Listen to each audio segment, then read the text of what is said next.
الحمد للہ وکفا وسلام علی حبیبہ المصطفیٰ اما بعد بحمدہ تعالی وبکرم مصطفیٰ صلی اللہ تعالی علیہ وسلم۔ آج کی چوتھی شب میں قرآن عظیم کے 5.5 پارے مکمل ہو چکے ہیں۔ اللہ تبارک و تعالی بقیہ قرآن کو اسی طرح سے ہمیں تجوید کے ساتھ پڑھنے اور آپ سب کو خشوع و خضوع کے ساتھ سماعت کرنے کی توفیق عطا فرمائے۔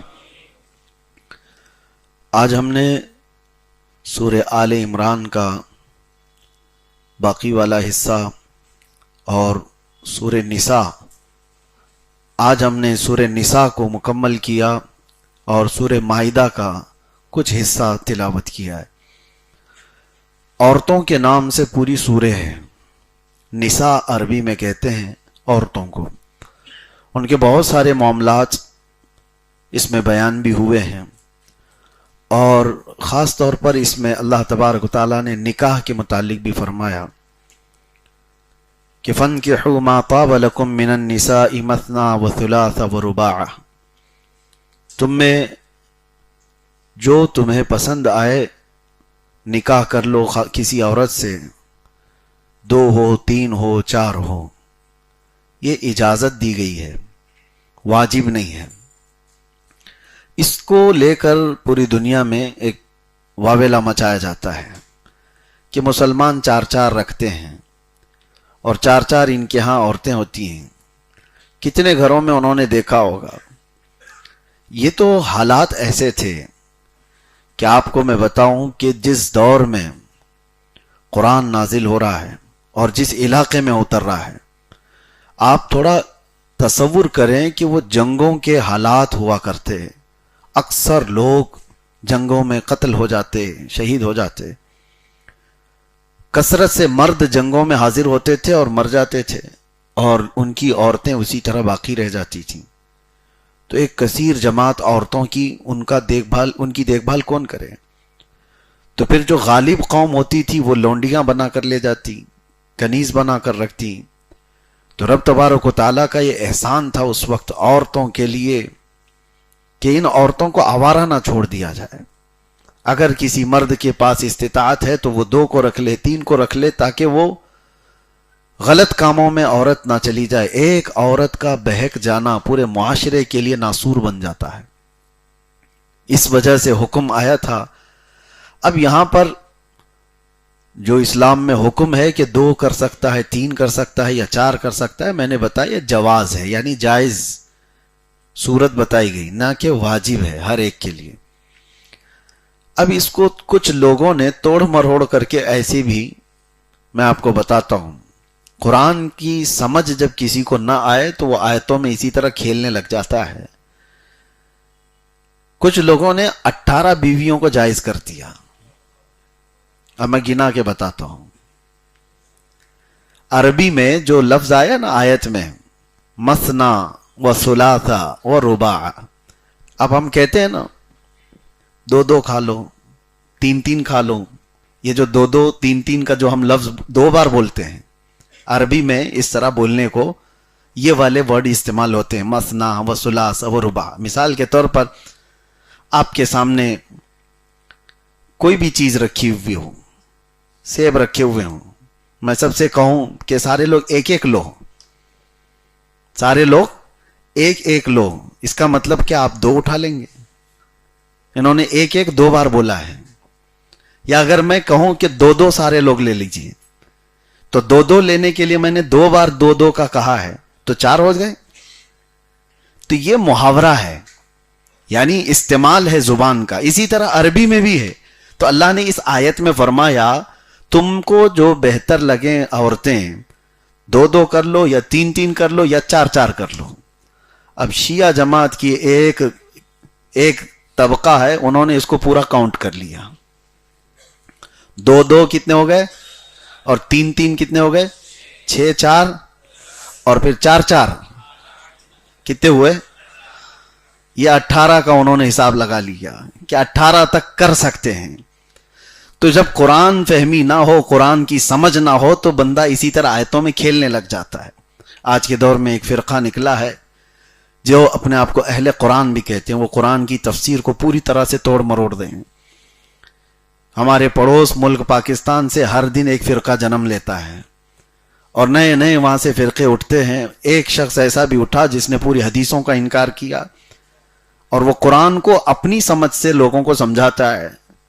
اللہ کی پناہ کتنے لوگ اس میں گمراہ ہو جاتے ہیں، اور اس کا دعویٰ یہ کہ رمضان کا کہ روزوں کا کہیں ذکر ہی نہیں ہے، کیوں روزے رکھ کر کے اپنے آپ کو مصیبت میں ڈالتے ہو؟ اللہ نے قرآن میں رمضان کی فضیلت بیان فرمائی اور روزوں کا ذکر الگ آیا ہے۔ یا ایھا الذین آمنوا کتب علیکم الصیام، اے ایمان والو تم پر روزے فرض کیے گئے، لیکن رمضان اس آیت میں نہیں ہے۔ اس طرح سے شوشے چھوڑتے ہوئے جب حدیث کا سہارا نہیں لے گا تو قرآن میں اسی طرح وہ کھیلتا رہ جائے گا۔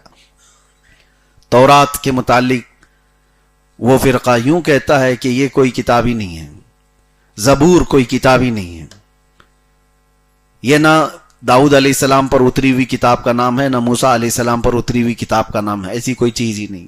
بہت ساری چیزیں ایسی جو قرآن کو پوری طرح بدل کر کے رکھی، اور اس کے بھی ماننے والے فالوورز پیدا ہوئے ہیں۔ اسی لیے میرے عزیزو، بزرگوں نے فرمایا ہے کہ حضور پاک صلی اللہ تعالی علیہ وسلم کی حدیثوں کو چھوڑ کر کے جو قرآن بھی سمجھنا چاہے وہ گمراہ ہو جاتا ہے۔ بخدا خدا کا یہی ہے در، نہیں اور کوئی مفر مقر، جو وہاں سے ہو یہیں آ کے ہو، جو یہاں نہیں تو وہاں نہیں۔ حضور صلی اللہ تعالی علیہ وسلم قرآن ہمارے سامنے لے کر کے آنے والے کون ہیں؟ اللہ کے نبی۔ اور اگر حضور سے ہی نہیں سمجھو گے تو پھر کسی اور سے کیسے سمجھو گے؟ قرآن پاک کو صحیح سمجھانے والا صرف اور صرف اللہ کا رسول ہے۔ میرے آقا صلی اللہ علیہ وسلم نے جس آیت کی جو تفسیر بتائی وہی قابل قبول ہے، دوسرا کوئی شخص بتائے تو وہ قابل قبول نہیں۔ اسی طرح میرے عزیزو، حضور پاک صلی اللہ تعالی علیہ وسلم سے وابستہ جو لوگ الحمدللہ اہل سنت و جماعت ہیں، جن کا آج تک معمول ہے کہ وہ قرآن کو حضور کی احادیث سے ہی سمجھتے ہیں۔ اب آگے چلتے ہیں آج کی آیات میں۔ نکاح کا پیغام تو میں نے بتایا، اس کے علاوہ رب تبارک و تعالی فرماتا ہے الرجال قوامون علی النساء، مردوں کو ہم نے عورتوں پر حاکم بنایا۔ اب یہ بھی کنٹروورشل لوگ سمجھ جاتے ہیں۔ ہم جیسی ہی یہ کہیں کہ مردوں کو حاکم بنایا ہے تو عورتوں کی ایک کیٹیگری ہے دنیا میں جو ننگی رہنے کو پسند کرتی ہیں، جو آزاد عورتیں ہیں، وہ فوراً حملہ آور ہو جاتی ہیں کہ مولوی لوگ عورتوں کو دبانے کی بات کرتے ہیں۔ اللہ قرآن میں فرما رہا ہے کہ ہم نے مردوں کو حاکم بنایا۔ مطلب کیا ہے؟ ڈنڈا لے کر کے پیچھے چلنے والا حاکم نہیں، اس کو اٹھک پٹک کرانے والا حاکم نہیں۔ حاکم کا مطلب یہ ہوتا ہے کہ زندگی کے بڑے معاملات اور گھر کے بہت سارے معاملات کے فیصلہ کرنے کا اختیار مرد کو دیا گیا ہے۔ یہ معنی ہے، نہ یہ کہ عورت کو ہمیشہ خادمہ بنا کر کے رکھنا، جھکا کر کے رکھنا، یہ نہیں ہے۔ اللہ تبارک و تعالیٰ نے فرمایا کہ بہت سارے نکاح کے، طلاق کے معاملات مرد کے ہاتھ میں دیے گئے ہیں، اور یہی وجہ ہے کہ عورت طلاق نہیں دے سکتی۔ مرد کو اختیار دیا گیا ہے طلاق کا۔ اگر ان کو بھی یہ دے دیا جاتا تو روز بیچارے وہ دھڑا دھڑ چار چار نہیں پتہ نہیں کتنی دے ڈالتی ہیں، ایک ہی گالی میں وہ تو 70 دے دیتی ہیں۔ اللہ تبارک و تعالیٰ نے مردوں کو اس کا اختیار دیا، اور اسی سے دیکھیں طلاق کا ریشیو جو ہے پوری دنیا میں مسلمانوں کے ہاں اتنا نہیں ہے جتنا دوسرے مذاہب میں پایا جاتا ہے۔ وجہ یہ ہے کہ اللہ تبارک و تعالیٰ نے مردوں کو یہ پاور دیا، یہ کنٹرول بھی دیا ساتھ میں۔ اگر ہر مرد کنٹرول والا نہیں ہوتا تو سب کے نکاح ٹوٹے ہوئے ہوتے ہیں، سب کے نکاح ٹوٹے ہوئے ہوتے ہیں، سب طلاق دے چکے ہوتے ہیں، جھگڑے ہوتے ہیں، ساری چیزیں ہوتی ہیں، لیکن اللہ تبارک و تعالیٰ ان کو، مردوں کو صبر بھی دیا ہے، کنٹرولنگ پاور بھی دیا ہے، اسی وجہ سے 50-50 سال بھی جی جاتے ہیں۔ میں یہاں پر ایک اور بات بتا دوں، قرآن میں کتنے صاف انداز میں اللہ فرماتا ہے وَإِنْ خِفْتُمْ شِقَاقَ بَيْنِهِمَا، ہوتا ہے شوہر بیوی میں جھگڑا ہو جائے، اللہ تعالیٰ فرماتا ہے فوراً توڑ کے ختم کر کے اس کو الگ اس کے الگ مت کر دو۔ فَبْعَثُوا حَكَمًا مِّنْ أَهْلِهِ وَحَكَمًا مِّنْ أَهْلِهَا، عورت کی طرف سے ایک حکم کو بلاؤ، مرد کی طرف سے ایک حکم کو بلاؤ۔ حکم کو بلاؤ، فتین کو نہ بلاؤ۔ حکم کس کو کہتے ہیں؟ صلح چاہتا ہو، مرد کے خاندان سے ایک، عورت کے خاندان سے ایک۔ یہ قرآن کا حکم بتا رہا ہوں۔ ان یریدا اصلاحا، اللہ فرماتا اگر وہ اصلاح چاہتے ہیں دونوں لوگ، یوفق اللہ بینہما، اللہ غیب سے ان کے دلوں میں محبت پیدا کر دے گا۔ توڑو مت فوراً، ایک ادھر سے ایک ادھر سے بیٹھے۔ اسی لیے ہمارے ہاں بھی آج بھی رواج یہ ہے کہ شوہر اور بیوی کے درمیان کچھ معاملات ہو جائیں، انبن ہو جائیں، تو بڑے آتے ہیں، بات کرتے ہیں، اور جب بڑے بیٹھ کر کے بات کریں گے تو معاملات حل ہوتے ہیں۔ یہ تمہارے سے حل نہیں ہوتے، یہ اللہ تعالی حل کرتا ہے۔ ہاں، لیکن جھگڑے ہونے کے اسباب بھی کچھ گھر والوں کے ہوتے ہیں۔ اکثر عورتوں کے گھروں کے معاملات جو خراب ہوتے ہیں اس کی وجہ ان کا مائکہ ہی ہوتا ہے، اکثر جگہ پر۔ یہ آج کی بات نہیں ہے، برسوں پرانی چیزیں ہیں۔ عورتیں جب بیاہ کر کے مرد کے گھر آ گئی ہیں تو وہ اپنے مرد کے گھر کو پوری طور پر سنبھال لیں، کیونکہ وہ امور خانہ داری کی وہ مالک ہو چکی ہے۔ عورت کو کیا کہا جاتا ہے پتہ ہے؟ ربۃ البیت۔ عورت کا یہ لقب ہے، ربۃ البیت کا مطلب ہے گھر کو پالنے والی۔ وہ تمہارا لقب نہیں، عورت کا لقب ہے۔ تو ربۃ البیت کو ٹیوشن اپنی اماں سے نہیں لینا چاہیے، وہاں سے لیتی رہے۔ اور وہاں کتنے ایسے معاملات ہم نے دیکھے، بیٹی کا باپ ہے وہ توڑنے پر ہی تیار ہے، بیٹی کو لے جانے کے لیے ہی تیار ہے، کب تک لے کر جا کر رکھے گا اپنے پاس؟ یہ تمام معاملات قرآن کے خلاف ہیں۔ خاص طور پر تمہاری بیٹیاں بھی جس گھر میں گئی ہیں، ہوتا کیا ہے، انسانی فطرت میں آپ کو بتا رہا ہوں، ایک یہ سائیکالوجی ہے، ایک نیچرل چیز ہے۔ جو ہمارا رشتہ دار ہم سے دور رہتا ہے اس کی چھوٹی سی بھی تکلیف ہم کو بڑی لگتی ہے۔ مثال کے طور پر تمہارا بیٹا امریکہ میں رہ رہا ہو، اگر ایک بار فون آ جائے نا بخار ہوا تو بے چینی بڑھ جاتی ہے، کیوں؟ سامنے نہیں ہے، دور ہے، تو بہت تیزی سے ہمارے اندر بے چینی اور گھبراہٹ بڑھ جاتی ہے۔ آپ کے بھائی کہیں دور رہ رہے ہو تو انسانی فطرت ہے، دور رہنے والے کی چھوٹی تکلیف بھی بڑی لگتی ہے۔ اسی طرح بیٹی بیاہ کر کے سسرال گئی ہے اور وہاں جا کر کے اس نے ہلکے سے فون کر دیا کہ آج میرے سر میں بڑا درد تھا، تو ادھر واویلا ہو گیا کہ اس کو صبح سے شام تک اتنا کام کرائے کہ اس کا سر پھٹ رہا ہے۔ باقی ساری کہانی تو تم نے گڑی، اس نے صرف اپنے سر درد کی بات کی تھی۔ تو ہوتا یہ ہے، یہ فطرت کی بات میں بتا رہا ہوں، نیچرل ہے یہ۔ دور رہنے والے کی چھوٹی تکلیف بھی ہم کو بڑی لگتی ہے۔ تو عام طور پر ہونا یہ چاہیے کہ ایسے وقت میں آئیڈیل کون ہو؟ آئیڈیل ہو تو سیدہ فاطمۃ الزہرا کی زندگی، سیدہ کائنات فاطمۃ الزہرا سلام اللہ علیہا۔ وہ گھر کے کام سارے کر رہی تھیں، ان کے ہاتھوں میں چھالے پڑے ہوئے تھے۔ تو مولا علی کرم اللہ وجہہ الکریم نے حضرت فاطمہ سے کہا، فاطمہ جاؤ، بدر کے جنگ کے بعد مال غنیمت بہت آیا اور رسول پاک صلی اللہ علیہ وسلم سب کو تقسیم کر رہے ہیں مال، اور ایک غلام اپنے لیے بھی مانگ کے لے آؤ، اپنے لیے بھی، ہمارے گھر کے لیے بھی ایک غلام مانگ کر کے لے آؤ۔ حضرت علی خود نہیں گئے، حضرت فاطمہ سے کہا تمہاری تکلیف دیکھی نہیں جاتی، اتنا دن بھر تم کام کرتی ہو۔ تو حضرت فاطمہ ان کا سن کر کے حضور کے پاس آئی تھی۔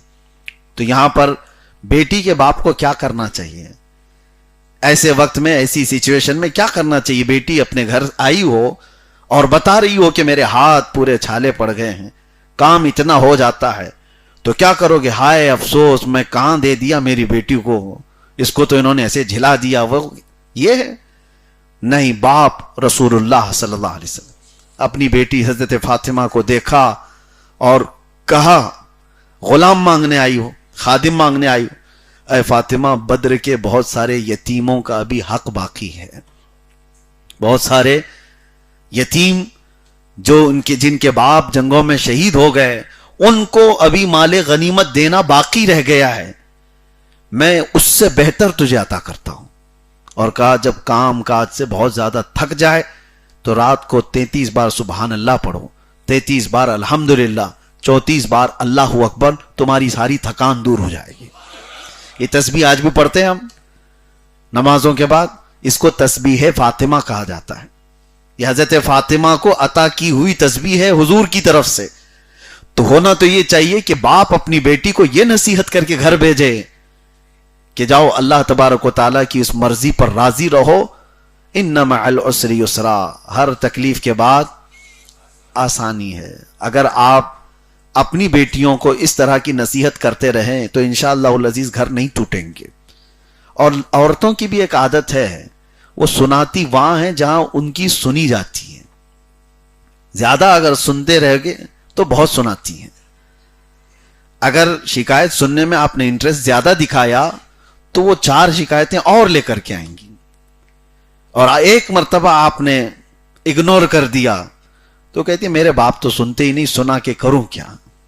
اس کے بعد اس کو جینے کا خود کا طریقہ معلوم ہو جائے گا. بسا اوقات گھر بسانے کے لیے ماں باپ کو یہ ذمہ داری اپنانی چاہیے. یہ آیت قرآن پاک میں اللہ تعالیٰ نے فرمایا ان یریدا اصلاحا یوفق اللہ بینہما، یہاں تک. اور اس کے بعد 5ویں پارے میں ایک آیت اور ہے جو ہمارے رونگٹے کھڑے کر دیتی ہے. اللہ تعالیٰ فرماتا ان الذین کفروا بآیاتنا سوف نصلیہم نارا، جنہوں نے ہماری آیتوں کو چھوڑ دیا، جھٹلا دیا، اللہ فرماتا ان قریب ہم ان کو ایسے دوزخ میں ڈالیں گے. کلما نضجت جلودہم بدلناہم جلودا غیرہا لیذوقوا العذاب، جب جب ان کی چمڑی پکے گی ہم دوسری چمڑی ان کو پہنا دیں گے تاکہ وہ نیا عذاب چکھ سکے. حضرت کعب احبار رضی اللہ تعالیٰ عنہ اس آیت کی تفسیر میں فرماتے ہیں، ان سے پوچھا گیا کہ کتنی دیر میں یہ چمڑی بدلی جاتی ہے جہنم کے عذاب میں. جب بندے کو آگ میں ڈالا جائے، چمڑی گل جائے اس کی، پھر اس کی چمڑی کو پھر سے بدلا جائے تاکہ وہ نیا عذاب چکھ سکے، تو وہ فرماتے ہیں 1 گھنٹے میں 70 بار بدلی جائے گی. 1 منٹ سے بھی پہلے جسم کی پوری چمڑی نہیں بنا دی جائے گی. اصل میں مسئلہ یہ ہے کہ یہ جو سکن ہے، یہ جو چمڑی ہے، یہ پین ریسیور ہے، درد کو ایکسپٹ کرنے والی. اور جب ایک بار جل جائے تو عام طور پر ہوتا یہ ہے کہ جلے ہوئے حصے کو پھر اگر کچھ ٹچ کیا جائے تو پتہ نہیں چلتا. آپ دیکھیں جلی ہوئی چمڑی جہاں پر ہوگی، داغ ہوگا، اس کو چونٹی کاٹے تو اتنا نہیں لگتا کیونکہ وہ ڈیڈ ہے. اس وجہ سے کہ جلی ہوئی چمڑی کو دوبارہ نیا عذاب چکھایا جائے تو یہ چمڑی بدل دی جاتی ہے. قرآن پاک میں ہے ڈرو اس جہنم کے عذاب سے جس میں 1 گھنٹے میں 70 بار ہمارے جسم کی جلد کو بدل دیا جاتا ہو. اللہ تبارک و تعالیٰ اس عذاب نار سے ہمیشہ محفوظ فرمائے. رمضان میں میرے عزیزوں اور دعا کیا کرنی چاہیے آپ کو؟ روزانہ یہ دعا کریں، روزانہ یہ دعا کریں کہ اللہ تیری جہنم سے بڑا ڈر لگتا ہے، اس عذاب سے ہماری حفاظت فرما. اور حضرت سفیان ثوری کی ایک دعا تھی، وہ ہم اکثر اپنے ذکر میں بھی کرتے تھے، الہی لست للفردوس اہلا ولا اقوى على نار الجحیم فاغفر ذنوبی بفضل جودک یا اللہ. اے اللہ میں تیری جنت الفردوس کے قابل تو ہوں نہیں، تیری جنت میں جانے کے قابل تو ہوں نہیں، لیکن اے مولا تیرے جہنم کا عذاب سہنے کے قابل بھی نہیں ہوں، وہ برداشت کرنے کے بھی قابل نہیں ہوں. لہٰذا بس بات اتنی رہ جاتی ہے تیرے فضل اور تیرے جود و کرم کی، بس تو اپنے جود و کرم سے مجھے معاف کر دے اور جہنم سے آزاد کر دے. یہ دعا ہے. اس آیت کے بعد پھر رب تبارک و تعالیٰ نے ایک ایسی آیت بیان فرمائی جو ہمارا ایمان ہے. ایمان کیا ہے سنیے. آیت آئی ہے فَلَا وَرَبِّكَ لَا يُؤْمِنُونَ حَتَّى يُحَكِّمُوكَ فِي مَا شَجَرَ بَيْنَهُمْ. اللہ فرماتا ہے قسم خدا کی وہ شخص ایمان والا ہو ہی نہیں سکتا جو اپنے آپسی معاملات میں اپنے رسول کو حکم نہ بنائے. حضور پاک صلی اللہ تعالی علیہ وسلم کو وہ حاکم نہ بنائے، وہ مومن ہی نہیں ہے. وہ تو اس زمانے کی بات تھی. آج کے دور میں کئی لوگوں کو دیکھا، کچھ لوگ ایسے آئے ہیں. ابھی 8 دن پہلے کی بات میں بتا رہا ہوں، ہمارے جو وکیل حضرات ہیں ان کے ساتھ بیٹھے تھے، کہا کہ ایک خاتون کا کچھ مسئلہ آیا، طلاق کا مسئلہ. بیچارے وکیل ہیں اور سوچتے ہیں کہ کورٹ کے چکر کاٹنے سے پہلے کچھ اچھا حل ہو جائے. تو انہوں نے سمجھایا کہ دیکھو شریعت میں یہ تمام چیزیں ہیں. تو اس کے حق میں نہیں آ رہی تھی بات، تو عورت نے انکار کر کے کہا میں ایسی شریعت کو مانتی نہیں. معاذ اللہ، یہ ایک بار نہیں، میرے ساتھ بھی کئی معاملات ایسے ہوئے.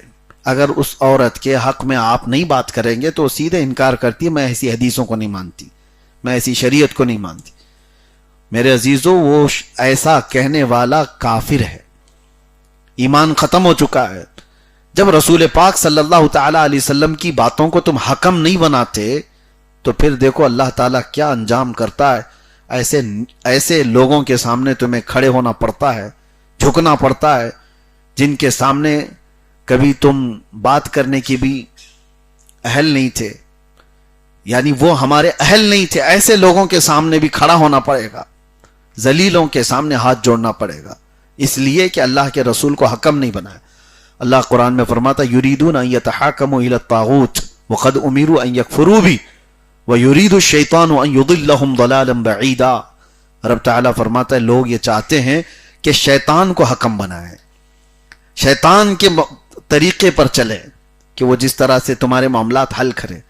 دیکھیں محلوں میں بہت سارے شیطان بیٹھے ہوئے ہیں مسئلے حل کرنے کے لیے، لوگوں کو ایسے چاہیے پیسے والے لوگ مسئلے حل کریں، جو گنڈے لوگ ہیں وہ مسئلے حل کریں۔ وہ گنڈا مسئلہ کیسے حل کرے گا؟ مسئلہ اسی طرح سے وہ تو پلہ دیکھے گا پیسہ کدھر زیادہ ہے، اسی اعتبار سے اس کے سامنے کوئی حق و باطل نہیں ہوتا، اس کے سامنے کوئی شریعت نہیں ہوتی، اللہ کے نبی صلی اللہ علیہ وسلم کی باتیں نہیں ہوتی۔ تو یہاں پر لوگوں نے اگر یہ مزاج بنایا تو قرآن کہہ رہا ہے، قرآن میں اللہ تعالیٰ پہلے ہی بیان فرمایا شیطان کو جنہوں نے حکم بنایا وہ دنیا میں کافر ہو گئے اور آخرت میں دردناک عذاب کے لیے ان کو اٹھایا جائے گا۔ میرے عزیزو، اللہ تبارک و تعالیٰ نے جب تمہارے پاس پورا لا بھیجا ہے، پورا قانون ہے، تو تم اگر آپس میں اختلاف کر گئے تو اللہ اور اس کے رسول کی طرف لوٹو۔ فَإِن تَنَازَعْتُمْ فِي شَيْءٍ فَرُدُّوهُ إِلَى اللَّهِ وَالرَّسُولِ إِن كُنتُمْ تُؤْمِنُونَ بِاللَّهِ وَالْيَوْمِ الْآخِرِ۔ اللہ فرماتا اگر تم اللہ پر ایمان رکھتے ہو اور آخرت پر تمہارا یقین ہے تو اپنے معاملات میں اللہ اور اس کے رسول کی بات مانو۔ یہ نہیں کہ اللہ اور اس کے رسول کیا کہہ رہے ہیں۔ آپ مجھے بتاؤ کسی بھی جھگڑے کا تمہارا حل قرآن و حدیث میں ہے یا نہیں ہے؟ تمہارا ایمان ہے؟ بچے کے پیدا ہونے سے لے کر کے قبر میں جانے تک کے مسئلے آپ ہم سے پوچھو، ہم بتا سکتے ہیں۔ وراثت ہو، رضاعت ہو، طلاق ہو، نکاح ہو، عدت ہو، تجارت ہو، جو کچھ بھی زندگی بھر کے مسائل ہیں، کہیں کنفیوژن آیا تو آپ مسائل پوچھ سکتے ہیں علماء ذوی الاحترام سے، جو شریعت کے مطابق رسول اللہ صلی اللہ علیہ وسلم کی باتیں تم تک پہنچائیں گے۔ پہلے تمہارے ذہن میں یہ بات ہونی چاہیے کہ میں اپنے آپ پر صرف اور صرف اپنے نبی پاک کے باتوں کو ہی حکم بناؤں گا، تبھی جا کر کے اس کا ایمان کمپلیٹ ہوتا ہے۔ بسا اوقات ایسا ہوتا ہے میرے عزیزو، تمہارے حق کا فیصلہ نہیں بھی آیا تو یہ سمجھ لینا کہ میں غلطی پر تھا۔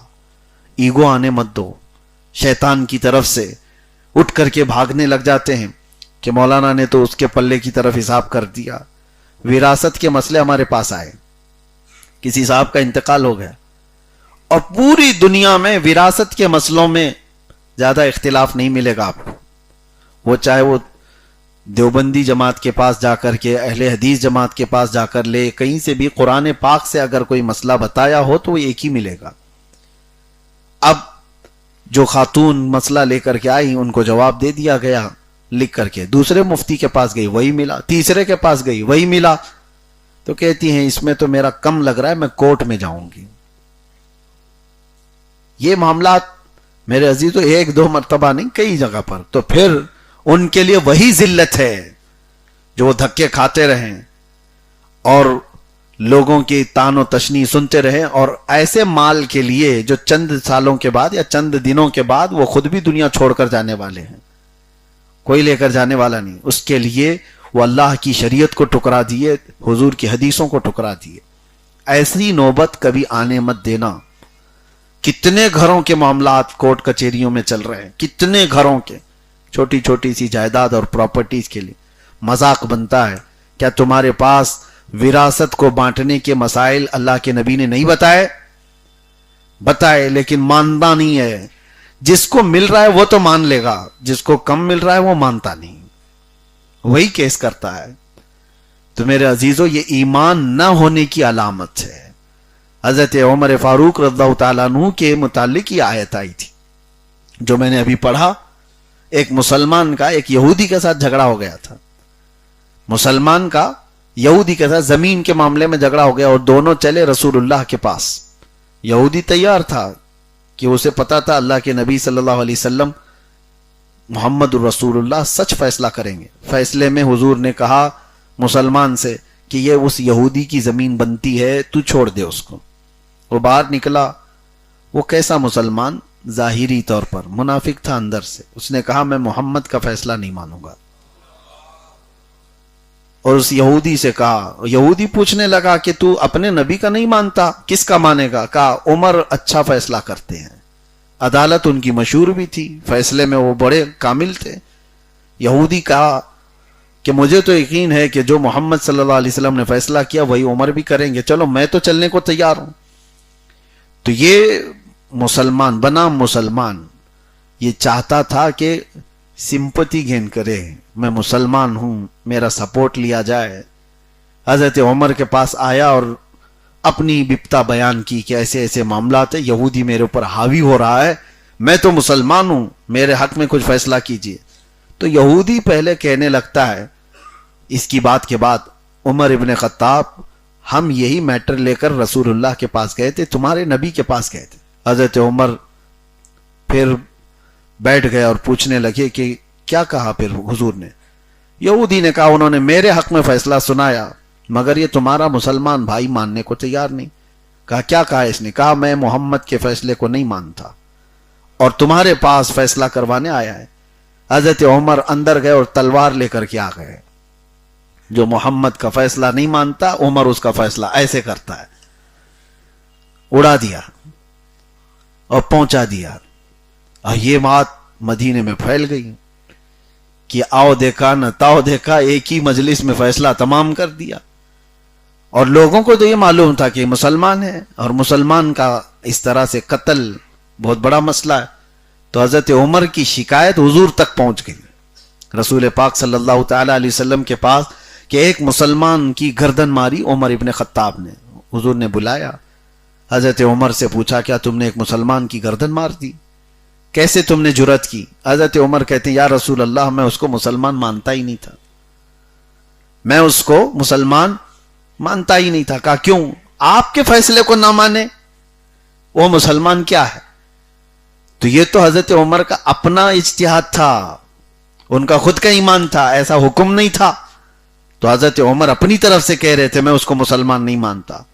اسی اثنا میں حضور ابھی کچھ کہنے والے تھے کہ جبرائیل یہ آیت لے کر کے آ گئے, فلا وربک لا یؤمنون حتی یحکموک فیما شجر بینہم. اللہ تعالیٰ فرماتا ہے اے محبوب آپ کے رب کی قسم وہ شخص ایمان والا ہو ہی نہیں سکتا جو اپنے معاملات میں آپ کو حاکم نہیں بناتا. حضور نے فرمایا عمر جو تم نے فیصلہ کیا اللہ بھی وہی نازل فرمایا. اور اسی وجہ سے حضرت عمر کا ایک لقب ہے الموافق رأیہ للوحی والکتاب. ہم حضرت عمر کے ساتھ یہ لقب پڑھتے ہیں, خطبے میں بھی پڑھتے ہیں. کیا مطلب ہے الموافق رأیہ للوحی والکتاب؟ یعنی اکثر حضرت عمر کی رائے ایسی ہوتی تھی کہ اسی رائے کے مطابق قرآن کی آیت آ جاتی تھی. ابھی حکم آیا نہیں تھا لیکن آپ کی جو رائے ہوتی اسی رائے کے مطابق. ایک مرتبہ ایسا ہوا, یہ بڑے غیرت مند بھی تھے حضرت عمر, اور ازواج مطہرات حضور صلی اللہ تعالی علیہ وسلم کی بیویاں یہ ام المومنین ہیں, تمام مسلمانوں کی مائیں ہیں. تو صحابہ کرام میں جو بھی ہیں حضرات امہات المومنین سے بات کرتے تھے, کوئی سامان لینا ہوتا تو جاتے آتے تھے. تو حضرت عمر کو یہ اچھا نہیں لگتا تھا. حضرت عمر کہتے تھے کہ وہ رسول اللہ کا گھرانہ ہے, ہر کوئی اس طرح سے حضرت حضور کی بیویوں کے ساتھ یا ان کے ازواج مطہرات کے ساتھ بات نہ کر لے. تو اس وقت تک پردے کا حکم نہیں آیا تھا. تو حضرت عمر کا یہ اپنا خیال تھا اور انہوں نے یہ کہا حضور کی بارگاہ میں کہ لوگ آتے ہیں اور آپ کے گھرانے سے امہات المومنین ماں سے بات کرتے ہیں جس طرح بھی, لیکن وہ بھی حضرت عمر کو اچھا نہیں لگتا تھا. کہا یہ نہیں ہونا چاہیے تھا, یہ تو ان کی اپنی رائے تھی. تو قرآن کی آیت نازل ہوئی. اللہ تبارک و تعالیٰ نے فرمایا وَإِذَا سَأَلْتُمُوهُنَّ مَتَاعًا فَاسْأَلُوهُنَّ مِنْ وَرَاءِ حِجَابٍ. اے ایمان والو نبی کی بیویوں کے پاس اگر کوئی چیز لینی بھی ہو تمہیں تو پردے کے باہر کھڑے رہو. اب وہ حکم آ گیا. تو اکثر حضرت عمر کی رائے قرآن کی آیتوں سے ملتی تھی. یہاں تک تیسری ایک اور آیت میں عرض کر دیتا ہوں کہ اللہ تبارک و تعالیٰ فرماتا ان اللہ یأمرکم ان تؤدوا الامانات الی اہلہا، بے شک اللہ تم کو حکم دیتا ہے کہ جس کی امانت ہے اس تک لوٹا دو. یہ آیت کب نازل ہوئی تھی؟ اللہ تبارک و تعالیٰ نے یہ آیت کب نازل فرمائی؟ آج ہم نے اس کی تلاوت کی ہے. مسئلہ یہ تھا کہ حضور پاک صلی اللہ تعالیٰ علیہ وسلم جب مکہ میں تھے تو ایک بار حرم کعبہ میں آئے، اور اس وقت کعبہ مکرمہ کی چابی جس کے پاس رہتی تھی وہ عثمان بن شیبہ، عثمان غنی نہیں، ایک اور دوسرے ہیں عثمان بن شیبہ، وہ بھی قریش سے تھے، اور چابی رکھنے کا ایک اعزاز ہے برسوں سے. حضور صلی اللہ تعالیٰ علیہ وسلم کے خاندان میں یہ ذمہ داریاں تقسیم تھیں. پانی حاجیوں کو پانی پلانے کی ذمہ داری، اور میٹنگ کرنے کی ذمہ داری، جنگوں میں علم پرچم اٹھانے کی ذمہ داری، یہ سب قریش کے خاندان میں موجود تھے.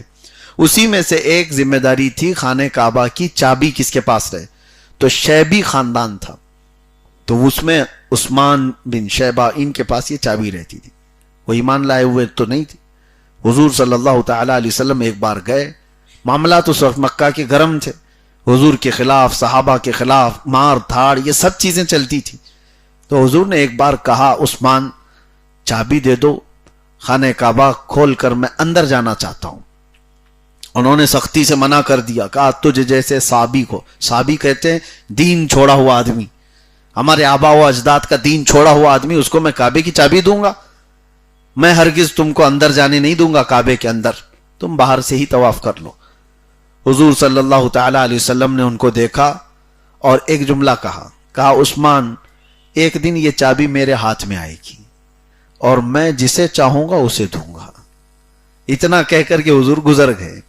عثمان بن شیبہ کہتے کہ ان کا یہ جملہ مجھے بڑا بوجھل لگا کہ حالات تو ایسے ہیں ان کے کہ سب جگہ سے یہ لوگ یعنی ظلم کے شکار ہیں، غریب لوگ ان کے ساتھ ہیں، لیکن بات اتنی بڑی کر گئے.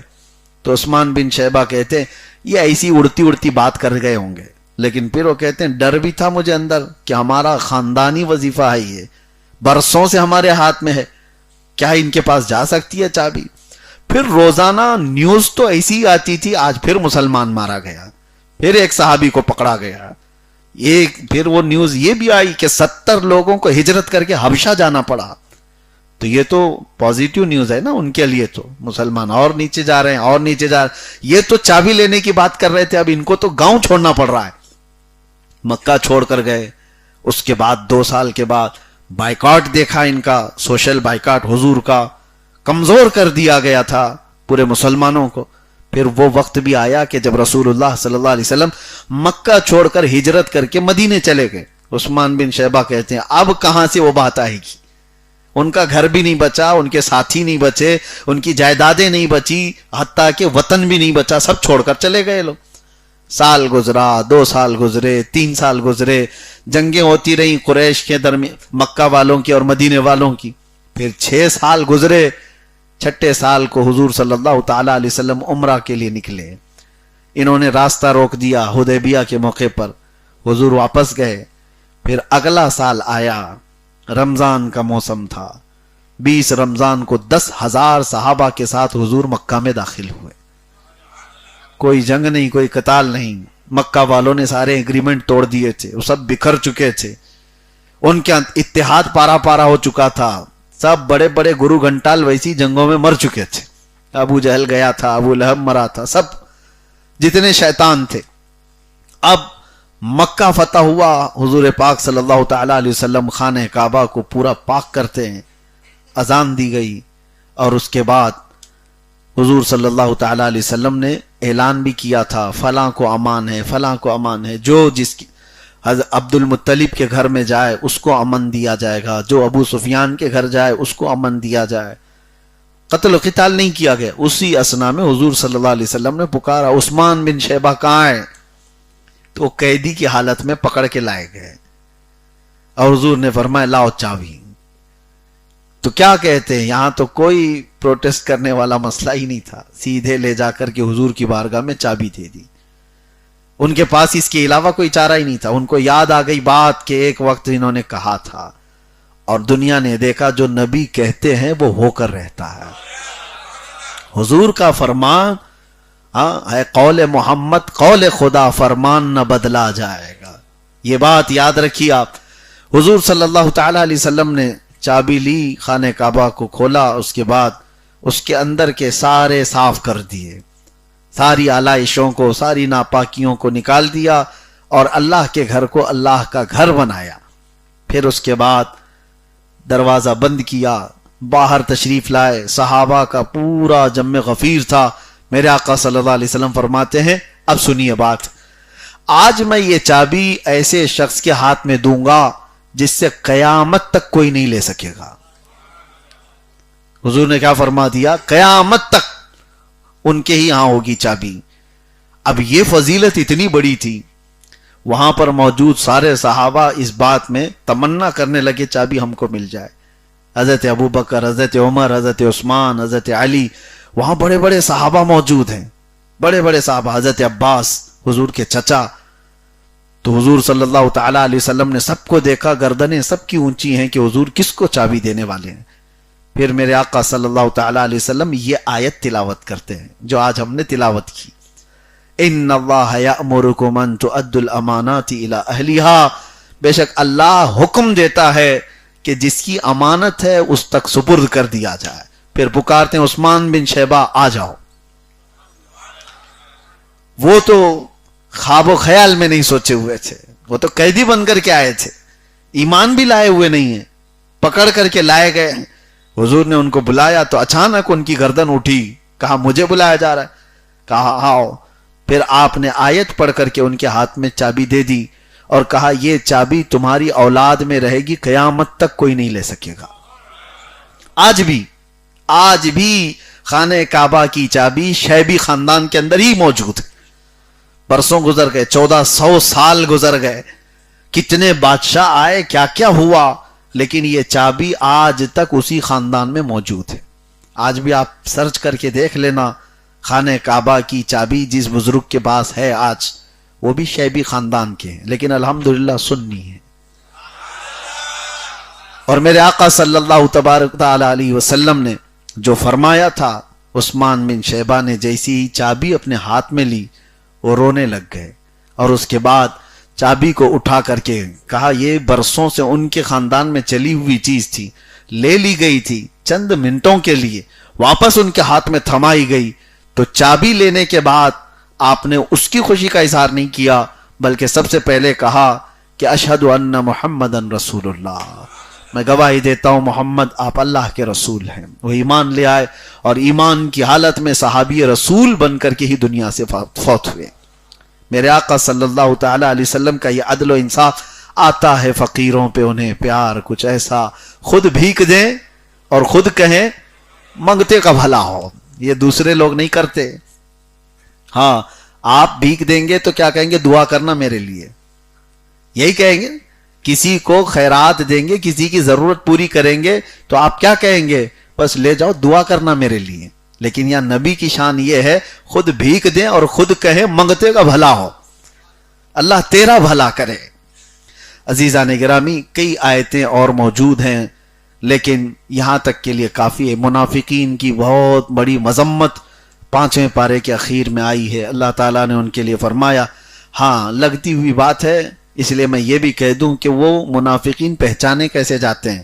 ان کی ایک بڑی علامت بتائی گئی ہے، ان المنافقین یخادعون اللہ وہو خادعہم. اللہ فرماتا ہے بے شک منافقین اللہ کو دھوکہ دینا چاہتے ہیں جبکہ وہ خود اپنے آپ کو دھوکہ دے رہے ہیں. اور کیا ہے ان کی علامت؟ وَإِذَا قَامُوا إِلَى الصَّلَاةِ قَامُوا كُسَالَىٰ. جب وہ نماز کے لیے کھڑے ہوتے ہیں نا تو سستی اور کاہلی سے کھڑے ہوتے ہیں. ہاں سوچ لینا اس بات کو، اگر نماز کے وقت کوئی سستی اور کاہلی کے ساتھ کھڑا ہو رہا ہے تو کہیں ایسا تو نہیں کہ نفاق اس کے اندر آ گیا ہو. بچنا اپنے آپ کو ان تمام عادتوں سے.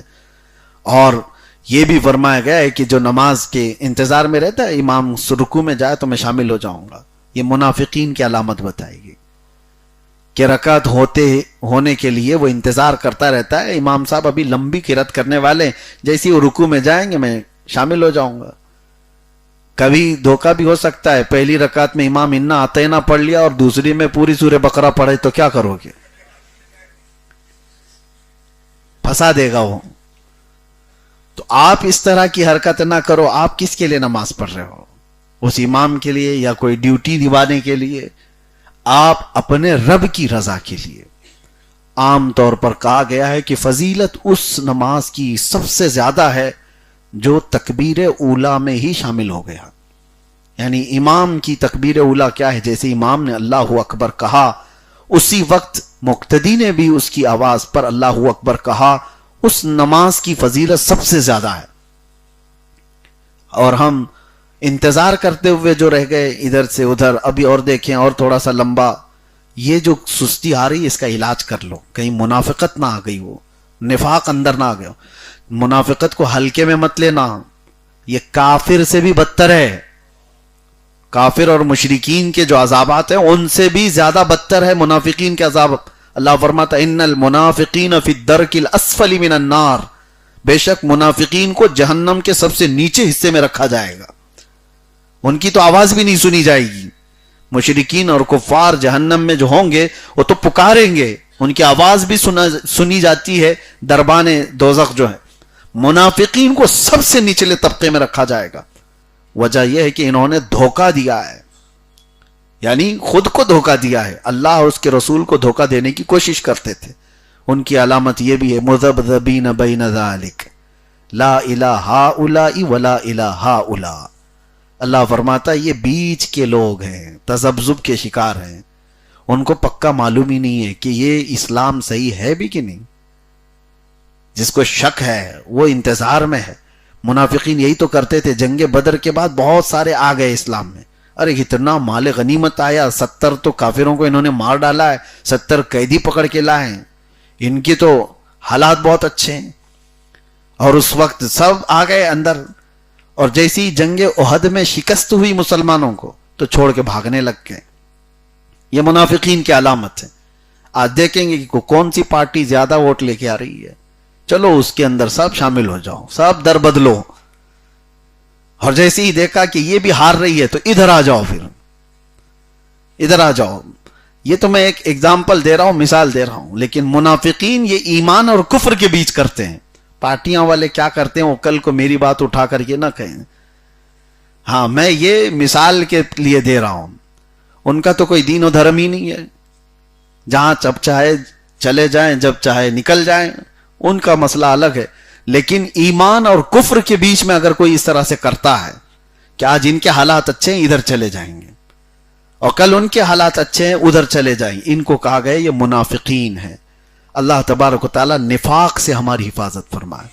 دو منہ والے جانور کو، یہ جو دو منہ والا ایک جانور ہوتا تھا، یعنی سامنے سے بھی اور پیچھے سے بھی اس کا منہ ہوتا تھا، اس کو جو ہے نافق کہا جاتا تھا۔ اور نفق بھی عربی میں ٹنل کو کہتے ہیں۔ ٹنل دیکھا ہے نا آپ؟ ٹنل میں ہوتا کیا ہے؟ گاڑی ادھر سے بھی جا سکتی ہے ادھر سے بھی، ایک منہ نہیں ہوتا ٹنل کا، دونوں طرف، تو اس کو عربی میں نفق کہتے ہیں۔ اور اسی نفق سے منافق بنا ہے کہ اس کی دو باتیں ہوتی ہیں، وہ سامنے کچھ اور بولے گا، پیچھے کچھ اور بولے گا، یہ اس کی علامات ہیں۔ وَإِذَا خَلَوْا إِلَى شَيَاطِينِهِمْ قَالُوا إِنَّا مَعَكُمْ، وہ جب اپنے گرو گھنٹالوں کے پاس جاتے ہیں وہ کہتے ہیں ہم تو ان کے پاس ایسی گئے تھے حال چال دیکھنے کے لیے، ہاؤ بھاؤ دیکھنے کے لیے، ہم تو تمہارے ہی ساتھ ہیں، ہم تمہاری پارٹی میں ہیں۔ یہ منافقین کے الفاظ قرآن میں بیان کیے گئے ہیں، ان کی طور طریقے یہی ہوا کرتے تھے۔ اللہ تبارک و تعالیٰ اس نحوست سے بچائے۔ اور بھی بہت ساری علامتیں ہیں۔ میرے آقا صلی اللہ علیہ وسلم نے فرمایا منافق کی علامت یہ ہے کہ بات کرے گا تو جھوٹ بولے گا، دوسری علامت یہ ہے کہ وعدہ کرے گا تو اس کے خلاف کرے گا، تیسری علامت یہ ہے کہ اس کے پاس امانت رکھی جائے تو خیانت کرے گا، بات بات پر قسم کھانے والا منافق کی علامت ہے۔ اس کے اندر بہت ساری چیزیں ہیں میرے عزیزو۔ اللہ تبارک و تعالیٰ ان تمام صفات سے بچائے آپ کو اور ہم کو۔ ڈرو ان چیزوں سے، اس کو ہلکے میں لوگ لیتے ہیں۔ کچھ لوگوں کی یہ منافقت جو ہے پیشہ بنا ہوا ہے، دندہ بنا ہوا ہے، وہ مسلمانوں کے اخبار، ان کے حالات سب لے جا کر کچھ ایسے ان کے دشمنوں کے پاس پہنچانے والے، ادھر بھی اچھا بننے کی کوشش، ادھر بھی اچھا بننے کی کوشش. یہ منافقت جو ہے انہیں عذاب میں مبتلا کرے گی، یہاں نہیں تو آخرت میں ضرور. اللہ تبارک و تعالیٰ نے سورہ مائدہ میں بھی ہمارے لیے بہت سارے احکام نازل فرمائے. انشاءاللہ العزیز کل سورہ مائدہ کی تلاوت بقیہ ہوگی، اس میں عرض کیا جائے گا. اللہ کریم قرآن عظیم کی ہر آیت پر عمل کی توفیق عطا فرما. وآخر دعوانا ان الحمد للہ رب العالمین. السلام علیکم.